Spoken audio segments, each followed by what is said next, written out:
Stay hungry, stay foolish.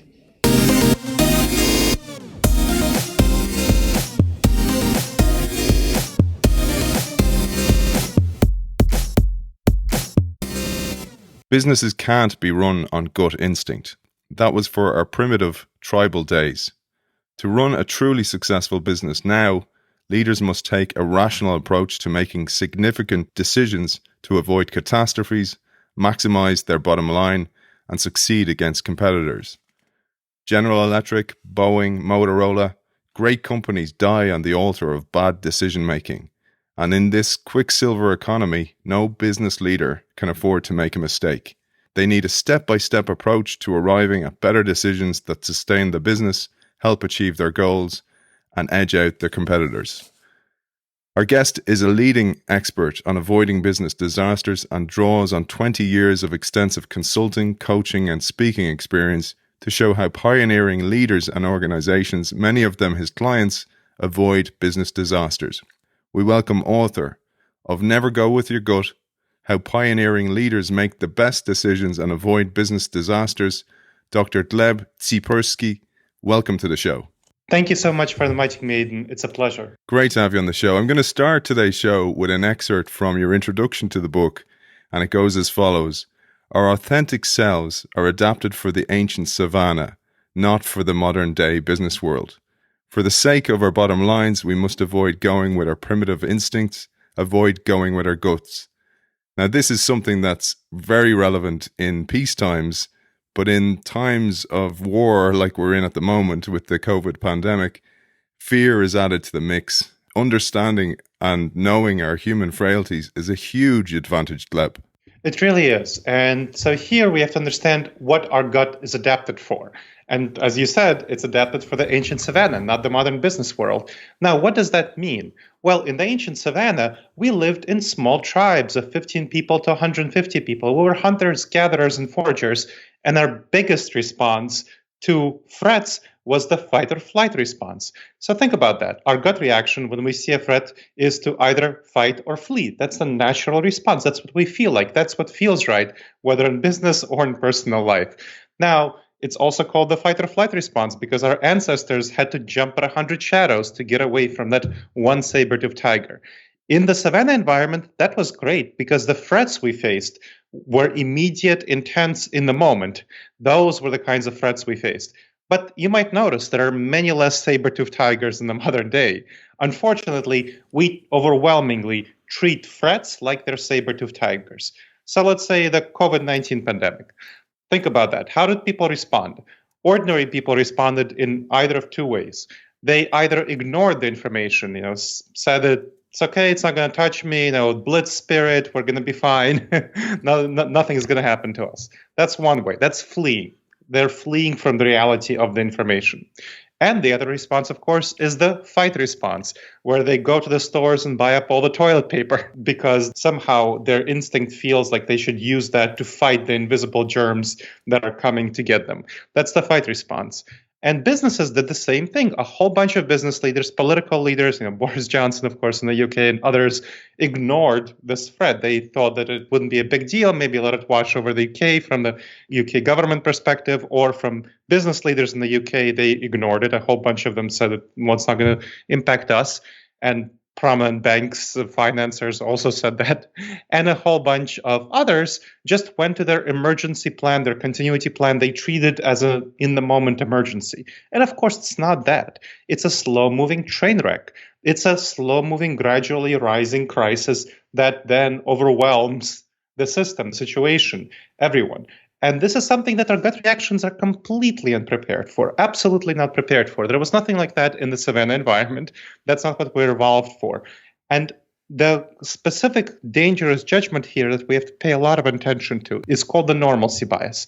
Now, the normalcy bias is one out of over 100 cognitive biases that cause us to make really bad decisions in the modern environment. And that's what we have to watch out for. You can look at the list of cognitive biases on Wikipedia. There's over 100 of them. My book talks about the 30 most dangerous ones for business leaders, for individual professionals, solopreneurs, and how to address them. So the normalcy bias refers to our tendency to see the immediate and medium-term future, the next couple of years, kind of like the past. It's going to be mostly the same. And it's mostly an accurate perspective. That's mostly what happens. Where the immediate future, the medium-term future in the next couple of years are mostly like the past, maybe with a little bit of changes, more use of cell phones, smartphones, and whatnot. But sometimes it's not. And those sometimes where it's not, those are big, big problems for us. And of course, this situation with COVID-19 is a classical example of where it's not. What happened in January 2020 when it rolled over our countries? Everyone around the world experienced a huge major disruption, and our world will never be the same. What we will experience, especially in countries that didn't take sufficient precautions like the US here or the UK, those countries had a lot of infections, and those infections will keep going throughout these countries, even if they manage to flatten the curve and whatnot. So you have to have a long-term period of restriction to flatten the curve and not get the national health system in the UK or hospital systems in the US, not get them overwhelmed. But what happens after you lift the restrictions? Well, then you have secondary outbreaks. And that's what happened in countries that initially successfully controlled COVID-19, whether Singapore, Hong Kong, Japan, South Korea, Germany did a great job. They had secondary outbreaks, so they had new cases of COVID-19, and then they had to reimpose restrictions. So we'll have waves of restrictions and loosenings, all the way until we discover a vaccine and mass produce it. And that will not be until early 2022.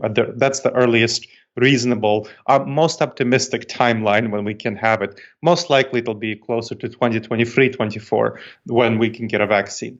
So we are in a majorly disrupted situation. The world will never go back to January 2020. And business leaders, as well as ordinary private citizens, and government leaders, nonprofit leaders who are still in that mode of emergency mode, we will get through this in a couple of months, blitz spirit, and we'll be fine. They will really hurt themselves, hurt their companies, hurt their organizations, hurt their societies going forward if they don't undertake a major transformation in their strategic plans going forward, in their internal business model, how they run their business internally, in their external business model, how they deliver their services, how they collaborate with others. Those are all fundamental transformations that they need to make.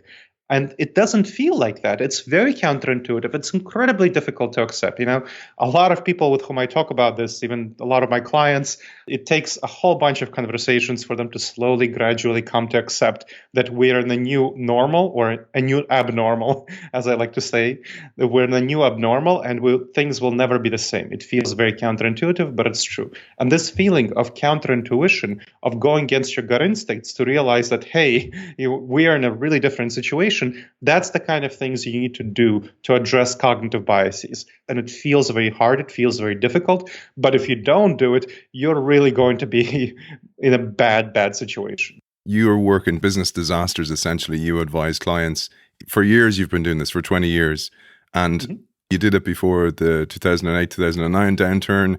You learned a lot from that, and you, like me, can be a little bit of a chicken little telling people the sky's falling down, but there's always a storm coming, and the storms are coming faster and faster. And this COVID pandemic is just a different form of storm. But understanding the biases become extremely important. And to the listener here, we're not going to focus purely on COVID here because a lot of us are sick of hearing about it. But there's a couple of biases that I picked out that are very relevant to it. One of them being, with the amount of negative news that we can fill ourselves with, is the illusionary truth effect. And then you mentioned there that we're starting to get slowly used to this new abnormal, and we have the risk of the mere exposure effect. Yes. So the illusory truth effect is a subtype of mere exposure effect. The mere exposure effect refers to the fact that when we are increasingly exposed to certain information, we are less triggered by it. And that again goes back to our savannah environment. When we first saw a new thing, that was very likely to be either a major threat or a major opportunity. That's how our brain treats novelty. It's something that we really have to pay a lot of attention to. And so we pay a lot of attention to it, most likely because it's a threat, because, in that survival environment, survival was very much endangered. So most likely whatever new thing happened was a threat, but it's also possible that it's an opportunity. So over time, as we learn about this new thing, we're exposed to it, maybe a new animal, maybe a new fruit or something like that, we become less triggered. It becomes less emotionally salient to us. And so we come to accept it as part of our environment. And that same thing happens in our modern environment. Whenever we see something new, some novelty, something different, we pay a lot of attention to it when it's emotionally salient, at least. Not like, something happening in Wuhan, China that doesn't feel emotionally salient, or something happening in far off, when, let's say, the Boeing leadership first found out information that the 737 MAX was problematic, didn't really pay attention to it, even though it should have. So it depends on how the information is brought to you and who brings it to you. But if it's a trusted, objective source that you perceive as trusted and objective, you're going to be paying a lot of attention to it. And over time, you're going to be paying less and less attention to it. It's going to become normalized. It's going to become part of your life. That is not a bad thing. We don't want to be always paying attention to the new thing in our environment. However, it might become a problem when we don't pay enough attention to it. That's one. And we make those mistakes when we don't pay enough attention to things that we get used to.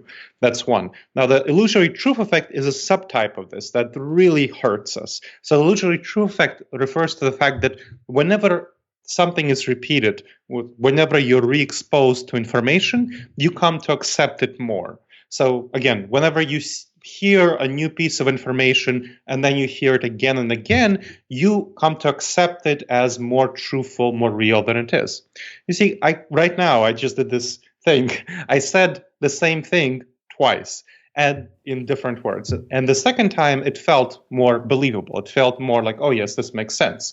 That's because you're exposed to this information for a second time and it feels less novel. It feels less challenging. It feels like less something you should pay attention to. It's just something that goes under the spectrum. It's like, oh, okay, yes, this is true. Whenever you're paying attention to a source of information, if you have the information source makes a claim, then the first time you're like more skeptical about it. You say, oh, wow, is this really true? And then this person or this news source keeps saying the same thing. And especially if it doesn't get challenged by other news sources, by other authorities, it begins to feel like, yes, this is true. This is absolutely the same thing. This is absolutely the case. Whatever it's a lot of people, for example, came to believe that the NHS would get 350 million a week if Brexit happened. Of course, we see that's not happening in the UK, and there are many, many other examples where these sorts of things aren't happening. But people come to believe this. People come to believe things that are false, and that's the illusory truth effect that we have to really watch out for. Yeah, and we had a show a couple of weeks ago with Jodie Jackson, and her book was You Are What You Read. And we talked about this because if you fill yourself with too much negative news, for example, it actually has negative cognitive effects on you. And equally, too much of the positive news is not so good for you. And this leads us nicely to the idea of confirmation bias. Confirmation bias refers to us looking for information that confirms our beliefs and ignoring information that doesn't. So let's say you are wondering about the COVID-19. Let's just go with that since that's an example we used before. And if you look for information on Google and you put into Google, is COVID-19 just like the flu? Now, what kind of questions, what kind of answers will you tend to get to that question? You will tend to get questions, you will tend to get answers showing that, yes, it is just like the flu because of the way you frame the question. If you ask the question, how is COVID-19 not like the common flu? You would get results that show you that it's not like the common flu. So those are examples of how you would use it in everyday life. That's really problematic. Now, the same thing happens in companies and professional settings.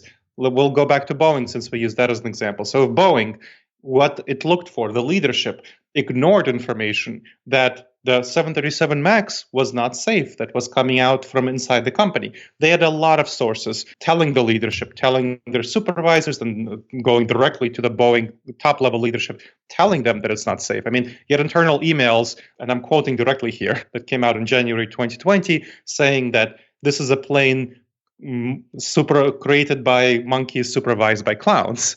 This is not a phrase you want to hear about your airplane, but the Boeing leadership ignored it. It ignored this information because it felt that this plane was safe. There's no problem with it. It's not an issue. Partly it fell into a variant of the normalcy bias. And here's where the normalcy bias was applicable to Boeing. all the time in the past couple of decades, the previous models of the Boeing airplanes, the newer models, were always safer than the older models. So the newer models, again, had less accidents, less problems, less issues than the older models. So each newer model was better and safer. And the Boeing leadership, just couldn't accept the idea that this trend wouldn't continue in the future. So again, this is a form of normalcy bias, where we think that the future will be like the past, and we are constitutionally incapable of feeling like the future will be different, and we're coming to accept it. So the Boeing leadership really, you had the confirmation bias going on, and you combined with the normalcy bias, and that led Boeing to quickly produce the 737 MAX when they should have taken, a few more months to test out all the flaws and issues. And they cut a lot of corners when they were going through the approval process, pressuring the FAA, the Federal Aviation Authority in the US, to approve it, going through back channels to get approvals, because they thought that, hey, this is just formality, bureaucratic formality. We need to get this plane out there, compete with Airbus. And they were ignoring all the information. The plane was not nearly as safe as they would have liked it to be. So this is an example of confirmation bias happening and really causing a great deal of damage for a major prominent global company. Let's stay on a couple of these biases for the moment, because they also relate to innovation or collaboration within organizations.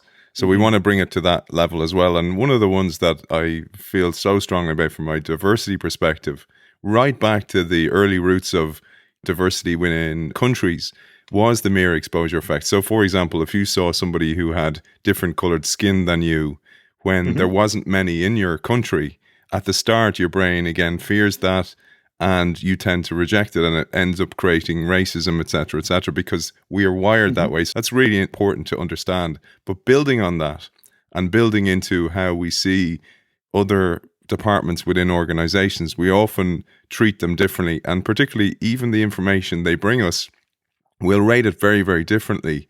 And here you talk about the halo and horns effect. Yes, the halo and horns effect are fundamental for understanding tribalism. So let's go back to the tribalism from the savannah environment. In the savannah environment, it was incredibly important for us to be very tribal, to look for people like us, who had our values, who looked like us, who appeared like us, who thought like us. Because if we weren't sufficiently tribal, we would be kicked out of our tribe and then we'd die. Or our tribe would fall apart if other people weren't sufficiently tribal, and then everyone in the tribe would die. And we would also not sufficiently oppose hostile tribes that were attacking our tribes. And then again, we'd die. And notice that we are all the descendants of those people who didn't die. So we are very tribal by nature. That's the natural thing for us to be. And the halo and horns effect refer to that. So the halo effect refers to the fact that when you like a significant characteristic of someone, whether their appearance, something about their character, something about their personality, something about the group they belong to, then you will like that person as a whole more than they deserve. You'll give them more credit than they deserve. And the opposite is the horns effect. When you don't like someone because of a group that they belong to, because of the color of their skin, because of their appearance, because of things they say, because of their thought patterns, then that will be something that you will dislike them more than they deserve to be disliked, and you will give them less credit than they deserve to be disliked. And this is very common in organizations. So I'll give you an example. I was working with a house, with a real estate management company. And this real estate management company works with communities, and which outsource, so the community is outsourced to this company, things like landscaping, things like financial management. So the volunteer board of a community, of a group of group of apartment houses, just gives those services to this real estate management company. But it was expanding quickly, and it had a central department, so which took care of everything from IT to accounting to security, all those central operations, strategy, and local departments in various regions, which took care of direct client sales and client services. And so there was one group, and they had a lot of tensions with each other, unfortunately, which showed the halo and horns effect. And there was one example where the local sales person was the regional manager of a regional department was going to this pretty large client, which was over $100,000 a year, so something like 80,000 pounds a year. And it was the client wanted something different to appear differently on their financial statements, so for their accounting statements. And so the regional manager went to the accounting department at the center and said, hey, can you please make this change so that it appears differently to them? Well, the accounting managers at the center said, hey, no way, this is not our policy. We only follow our policies. We're not going to change the appearance of that. And then they started emailing each other, and the emails got increasingly nasty. They started using caps lock, criticizing each other. They started CCing the CEO. Eventually, the CEO had to get involved, and he told me later that people were acting like psychopaths on email. And I'm directly quoting here, psychopaths on email. Now, you never want the CEO to be saying that about yourself, about you. But that's what the CEO thought of their behavior. And that comes from the halo and horns effect, where each department, so people on each regional level, had a halo effect toward others in that regional level. So the sales staff, the customer service staff, they felt a sense of unity, a sense of teamwork, a sense of collaboration. We work together. We are the people who do the real thing. We focus on the client and the customer, and that's the main thing. Whereas the people in the center also had a sense of unity and teamwork around them, where they felt we focus on accounting, we focus on maintaining financial standards, we focus on policies, and they felt that they were doing the right thing. And of course, then they had horns effects toward each other. They felt that the other team, the one who was the accounting team at the center felt that the client focusing team in the regions were doing the wrong thing because they were focusing on the clients over the accounting standards, policies, and the people in the regions felt that the center was doing the wrong thing because the center was focusing on policies over client needs. And so they had horns effects toward each other. And this is supremely common in companies where departments have a halo effect toward other people within that department. People feel a halo effect, sense of unity, teamwork, and a horns effect toward other departments. This is a huge problem in companies, happens all the time. We talk about the positive benefits of teamwork. The teamwork is all great, it's wonderful, but unfortunately, teamwork is not nearly as great as you might think it is when teamwork causes people in one department to fight people in the other department, because that's part of teams, right? You root for your local team, Manchester United versus Liverpool, that's creating sense of teamwork, collaboration of all the Manchester United fans versus all the Liverpool fans. That happens in companies surprisingly often.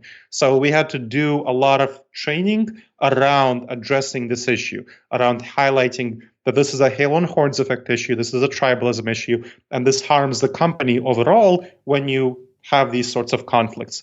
And you need to address these conflicts specifically. So you need to bring them out to the top and show them that, hey, it's a natural thing to feel halo effect toward people in your department and horns effect toward people in other departments. That doesn't mean it's the right thing for the company or it fairly reflects the value of each department. There's a lot of benefit to being client-oriented. There's a lot of benefit to orienting toward protecting policies, having good policies. And you need to balance that, and you need to value each type of activity. So eventually, we're able to get them to play nicely together and focus on mutual respect as a critical part of company culture. But that took a lot of work on company culture and training and revision of this problem. Yeah, and this is related to so much to innovation. And I know you work with innovation and bringing new information to companies. That is absolutely key, because new information equals new connections in the brain and new ideas and ultimately innovation, or even if it is incremental innovation. But one of the biases that often holds businesses back is, for example, if that information comes from another department, for example, one of the biases that can hold us back is shooting the messenger or the mum effect. So there are a couple of biases relating to information coming from different departments. One, of course, is the shooting the messenger or the mum effect. That refers to not bringing negative information up the chain of command. And that happens surprisingly often. So you'll see a lot of companies, especially larger companies, brought down by this question, where people on the lower levels don't bring information up to their supervisor, or the supervisor doesn't bring information to the top level C-suite leadership. That happens very often, and this is a big problem for companies. It's a natural, intuitive thing to do. It's something that happens very intuitively because of this shoot the messenger effect, where we tend to associate negative information with the person who brought it. It's a natural thing. Somebody told you, somebody's giving you some negative information, even if it's constructive critical feedback, it's going to cause you intuitively, naturally, to feel angry and upset about the person who's bringing you this information, even though the person might not be at all at fault in bringing this information. So, of course, it harms collaboration between departments, and especially bringing things up the chain of command when you have that chain of hierarchy, where the person to whom you bring negative information can then fire you or demote you, or it can be a career limiting move. This is why the whistleblowers have so much trouble, of course, with getting protection, because whistleblowers are the essential example of bringing negative information up the chain of command, publicizing it, and so on. And of course, when you bring innovative information is often not pleasant. It's not easy to hear because it goes against people's current existing beliefs. It goes against the confirmation bias. So that is a really big problem. So that's the kind of the mum effect dynamic. I want to make sure to highlight a couple of other related biases around the work between different departments that undermine innovation. One is called the not invented here effect. And the not invented here effect, this is kind of like it sounds, when you have great ideas that are outside the company, outside the department, they tend to be not emphasized nearly sufficiently. They tend to be ignored. They tend to be kind of, oh, it's not invented here, therefore it's bad. There's something that's not it's not ours, it's weird, it doesn't fit our environment, even though it might be the best thing since sliced bread for the department, for the environment, for the company. They will very often ignore it. They will say that, this is not invented here, and therefore this is not something that we should be paying attention to.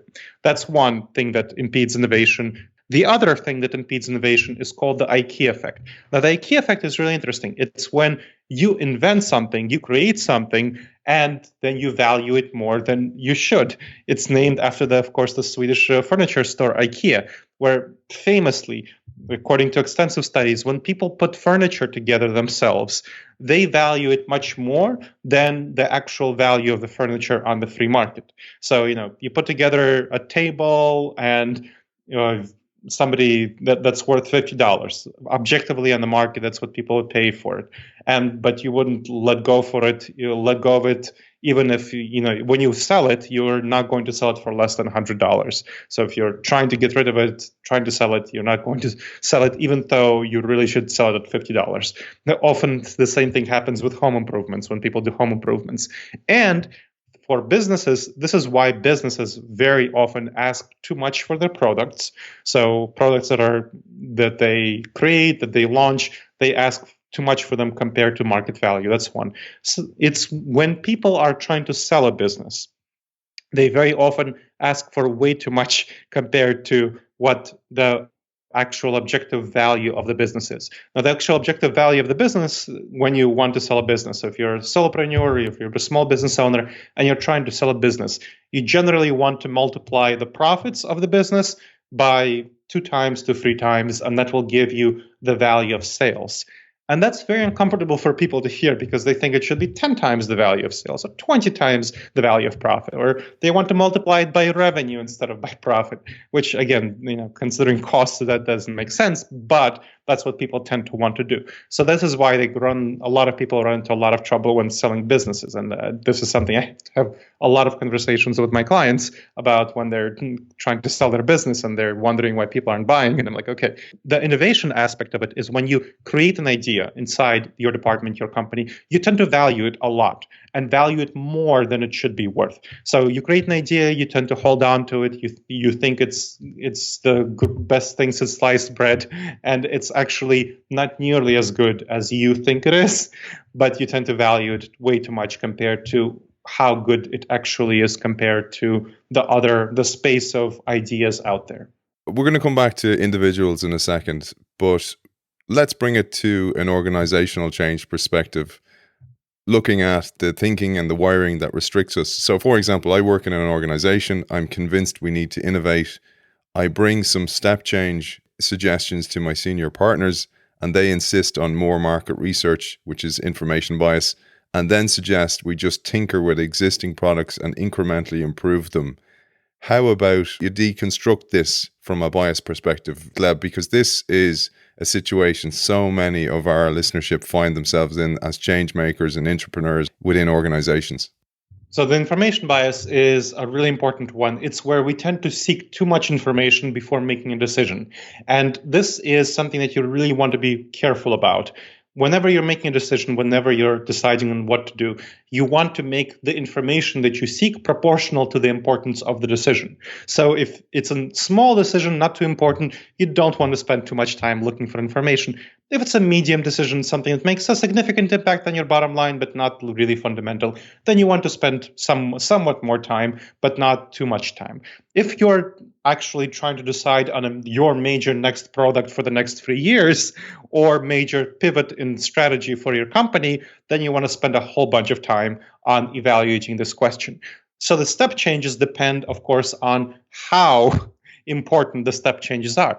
And if they're not so important, then you want to focus on gathering only sufficient information, only a certain amount of information before you decide whether to do them or not.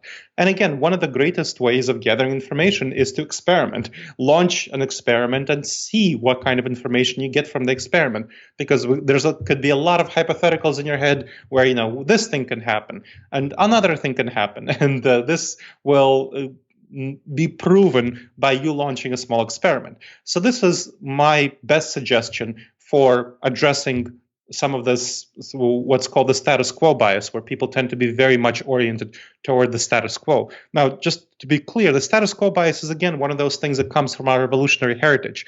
In the ancient savannah, it was pretty dangerous to change the dynamics, the way that you do things. Because if you change things, there's a lot of threat that if you change things, then you will make serious mistakes and you will die. So it was pretty risky to take risks. It was actually very dangerous for people's lives to take risks. So it was wired into us that we should really focus on maintaining the status quo unless there's overwhelming need to change or overwhelming reasons to try to experiment, to do something else. So you need to understand that this feeling of status quo is something that you need to explain to people as part of addressing the problem. So a lot of this, when you're working with the leaders in your organization, you're trying to tell them that, hey, this is a natural feeling, this is a natural information bias, is a natural feeling. So you need to explain these things to them and then suggest low-risk measures to evaluate whether your step-by-step changes work. So low-risk measure might be launching some kind of experiment that's really low risks. And that is something that you need to help them understand, that this is not going to be a problem. This is not a permanent thing. This is just an experiment to gather information on whether the changes that you make, maybe if they're internal changes in the company, you can launch them within one department only instead of the whole company. And then you could see how people in the department respond. Are they going to be more effective at their production? Is their productivity going to be improved by 9%? That's great if you can improve their productivity by 9%. And if you can demonstrate that, then you can go with that information and say, hey, here's what happened. And of course, if it's external, you can experiment with launching a new product to a certain segment of the market. Don't make it a huge launch, don't make it a big thing, but just experiment with it and see what happens, see how that market responds. Maybe you want to run some ads about a product and see how much click-through you get. So all of these things will help get you information. And this information on whether indeed your ideas make sense, that would be really helpful to, instead of tinkering with existing products, which is very tempting. So the part of the status quo bias involves not departing far and much from the status quo. And this is a very strong temptation because, if it works, why depart from it? And are people going to be rewarded in the company for departing from the status quo in a major way? So if you want to depart from the status quo in a major way, you have to have a lot of information and you have to launch these experiments which demonstrate that your departure from the status quo indeed will be helpful. Those are some of the dynamics that you want to be thinking about. Ideally, you want to get buy-in from the top level leadership on this. So it depends, of course, on the structure of your company and so on. There's some danger in going around your immediate supervisor, but especially if you have the support of your immediate supervisor, often the very top level leadership will be much more supportive for disrupting the status quo because they're looking at the long term. And they know that their current existing products, the current existing products that they have, will not work out well in the long term. It's just the nature of products. If you look at the product growth curve, you often have a quick hockey stick shape growth in the beginning, and then it flattens out, and then growth goes down. So top level leaders know this. They understand the strategy of things, and they understand that they need innovative new products, and it's hard for them to come up within the company. And so if they have people within the company who are willing to go and experiment with a product, they will often give them their support. So if you have your immediate supervisor support and you get top level leadership support for launching experiments and then showing the results of these experiments that they do work, then slowly over time you can build support within the company for your major departure. So that's what you want to do if you do plan to have a major departure from the status quo. One of those departures is on an individual level as well. And one of the goals of this show is to unshackle industries, organizations, and individuals from the thinking and wiring that does restrict us, but also expose everyone to new information that perhaps they haven't heard before. But many times I get emails from listeners saying that new information helped them make new decisions and ultimately change their lives in some way. Maybe they changed jobs or launched into a new innovation, etc., that proved successful. But many, many people are very fearful of leaving their jobs because of a restricting cocktail of loss aversion bias, information bias, and status quo bias, and many others, I presume. But here you mentioned the usefulness of long-term future and repeating scenarios thinking, Gleb. Yes. So this is one of the critical things that you want to be thinking about when you're deciding on whether to be innovative, whether to launch a new company, whether to start up a new product, whether to change your career, is that we very much tend to be short-term oriented. And so there's a cognitive bias called hyperbolic discounting. Hyperbolic discounting refers to us orienting toward the short term and greatly undercounting, hyperbolically discounting the value of the long term. That's why it's called that. It's a weird name, I know. So why do we do that? Well, it all goes back to the savanna environment. In the savanna environment, I mean, think about us, the hunter-gatherers living in that environment. When we killed more meat, killed the mammoth, had more meat than we could deal with it. We couldn't refrigerate it. We couldn't store it, right? There was no way for us to realistically invest much resources into the future. So it's not like we were planting things and then harvesting things. That was not part of the hunter-gatherer lifestyle. We didn't have a bank into which we could invest money. We didn't have we couldn't invest into our professional development. It's not like you can become a better axe chipper, right? But here in the modern environment, that's very different. We're in a completely different context where indeed you can invest a lot of resources into your future, into protecting your future. You can put your money in a bank. You can get investors to invest into a potential startup that you are starting up. You can, of course, invest into your career, into your professional development, whether taking a number of courses and so on, building up your network, building up your thought leadership. All of these things will really serve you well in the future, depending, of course, on what course you want to pursue. But it doesn't feel like it. That's not what it feels like. It feels very uncomfortable for us to do that. So we need to orient much more toward the long-term future than we feel like we should. So a lot of people, for example, if they can write an article, they think, oh, what's writing an article going to get me? But they don't realize that an article that you wrote will stay around forever, available online forever, and you can use it in a whole variety of ways that you're not thinking about, or do a podcast interview, or a whole variety of things that can serve you well in the long term, that will have repeating, ongoing value for you in the long term. Or if you build some relationships right now, you might not know and think about what kind of value they might have down the road, but they might turn out really valuable for you down the road. And I can give a whole bunch of examples from my own life and my clients' experience where that happened. So, for example, one of my clients built a relationship with some folks from his local community who were in financial management. And then eventually, I think it was 4 years from then, he decided to do a startup. And some of these folks who he built in relationships with in the financial management community, they had connections to local startup investors, so angel investors. And these angel investors because he built up the relationship with these people, he was able to maintain these relationships, and then they trusted him enough to connect him with their contacts, with their capital, with their angel investors, and said, "Hey, this is a good guy. I think he has a good idea. I've known him for a long time. He's trustworthy. Invest into that." And he got investment into the company, which he wouldn't have been able to get otherwise. Because he couldn't break into the angel investor circles because he didn't have connections built up with them. But through this back route, through financial managers, he was able to break into these investor circles. So this is the kind of example where thinking about the long-term future is really helpful. And of course, repeating scenarios is a part of that. So think about repeating scenarios. Do you do some networking or do you not do some networking? Each individual networking activity that you do might not feel like it's worth it, and you might not get anything from it immediately in the moment. But think about the outcome of a number, if you do that for a number of years. What is going to be the outcome if you do that for a number of years with a number of people? And if you create a system, a process by which you do networking, by which you do thought leadership, like articles, blogs, and whatnot, whatever, like podcasts.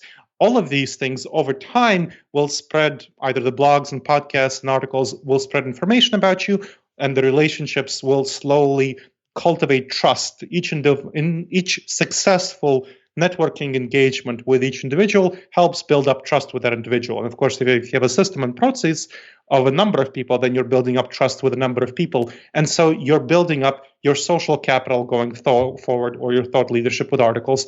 And that social capital going forward will eventually pay off, because that's kind of the repeating scenarios, because you cultivate that trust. And that's an example with the angel investors that it really paid off for one of my clients. Let's jump to something else here, the coin flip conundrum. Really, if you break down our lives, many, many parts of our days, of our weeks, of our months, of our years, of our livelihoods are a series of coin flips in a way. And this is a dilemma that was posed to you by your mentor and which had a profound impact on your life. And you present in your keynotes all the time. So I'll hand it over to you to present this to our listeners as a kind of a finale and a way to think about life going forward. Sure. So imagine the situation. Somebody gives you $40 and says, "Hey, here you go. Here's $40. Here, 40 pounds. Keep it." And then they say, "I have a proposition for you. I can flip this, coin, or you can give me a quarter from your wallet if you, want to make sure it's a fair coin. And if it lands heads, I will give you $100. If it lands tails, I will give you nothing. But you have to give me the $40 that I just gave you for that opportunity." Do you do that or do you not do that? So think about that. Now, whenever the large majority of people are asked this, large majority of people won't. They prefer to keep the $40. They don't want to give that up for the opportunity for a coin flip for $100 of heads, 0 of tails. And that's what I did when the professor who was my mentor offered that to me. However, the professor said, well, think about it this way. What is the actual probability that you will get heads or tails, that you will get $100? It's going to be 50%, of course. 50% heads, 50% tails. So 50% of $100 is $50 versus $40, which I'm giving up for that opportunity. So it's the equivalent of getting $50 for $40. Now, it still doesn't feel like it. It feels pretty risky. You might get 0. But what if it's 10 coin flips? What if it's 100 coin flips? What if it's 1,000 coin flips, 10,000 coin flips? What if it's 100,000 coin flips? So think about what happens with 100,000 coin flips. So with 100,000 coin flips, you can, if you keep your $40 for those 100,000 coin flips, that's the equivalent of $4 million. So that's $4 million. Now, if you take the risk and give up the money each time, the $40 for the coin flip, the equivalent of $50, you get over those 100,000 coin flips 5 million, an average of 5 million, a couple of 100,000 more, couple of 100,000 less.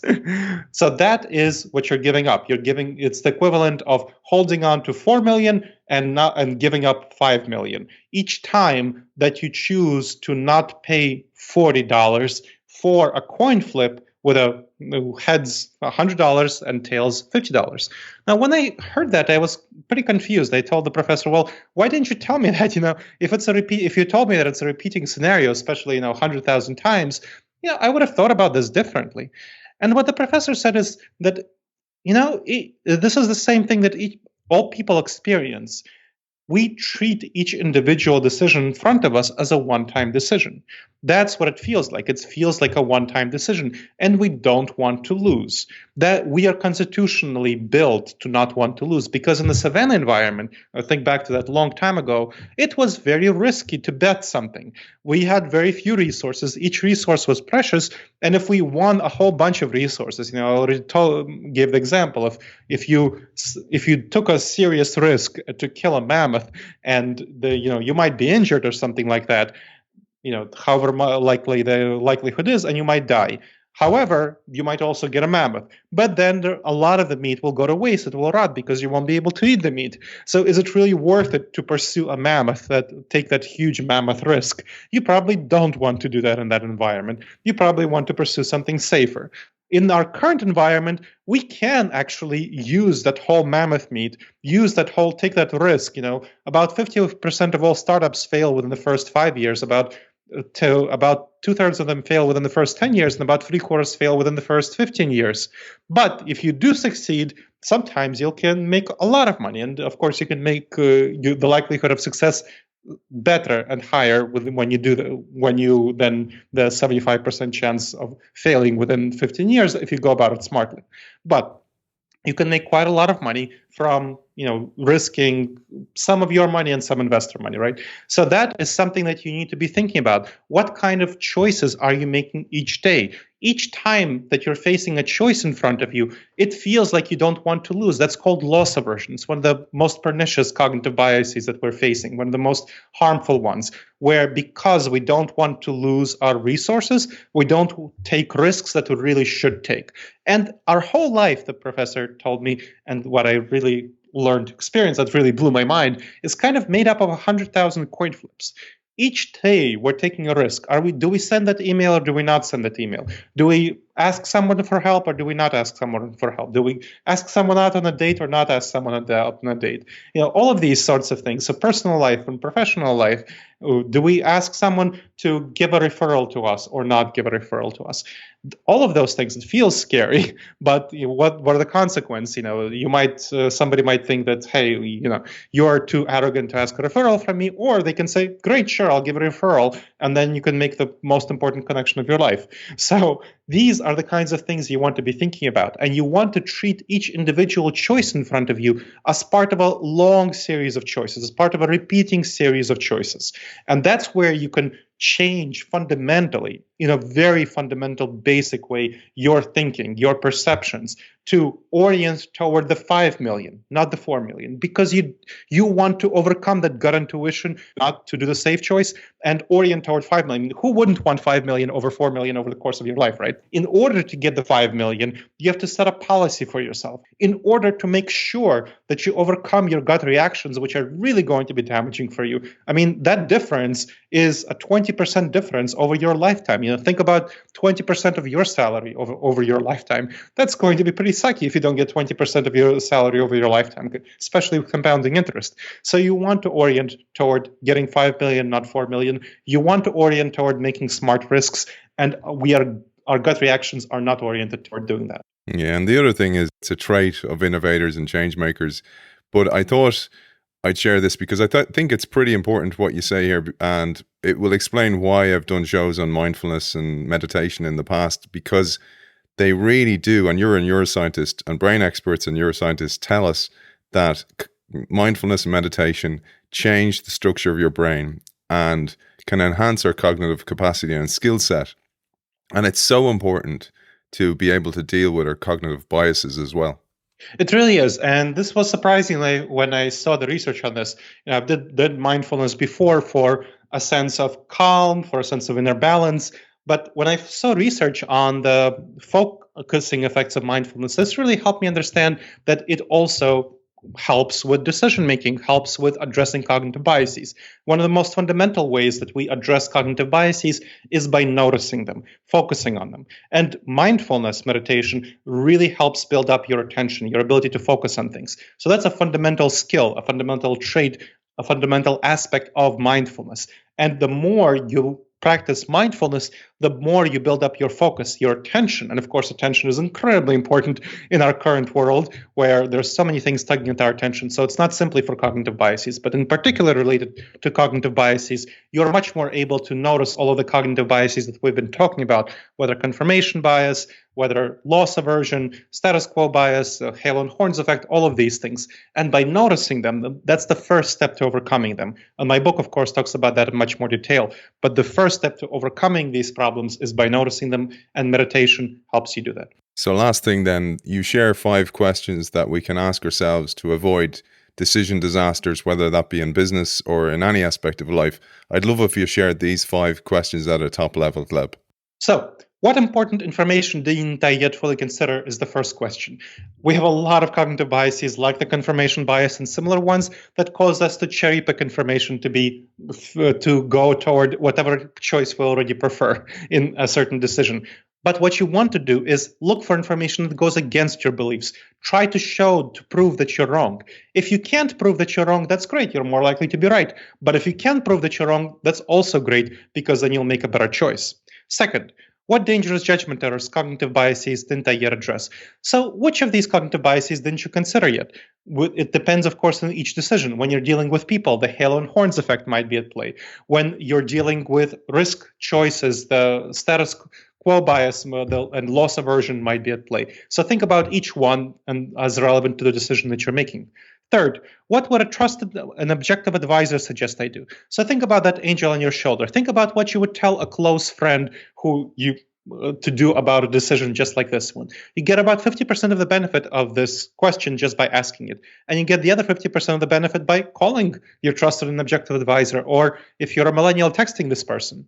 Fourth, how have I addressed all the ways this could fail? So think about this decision. How have you addressed all the ways that it can go wrong? Imagine that it completely failed. Whatever you're doing, completely and utterly failed.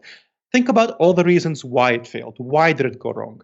And then integrate these reasons into your decision implementation plan to prevent it from failure. Finally, question 5, what new information would cause me to revisit this decision?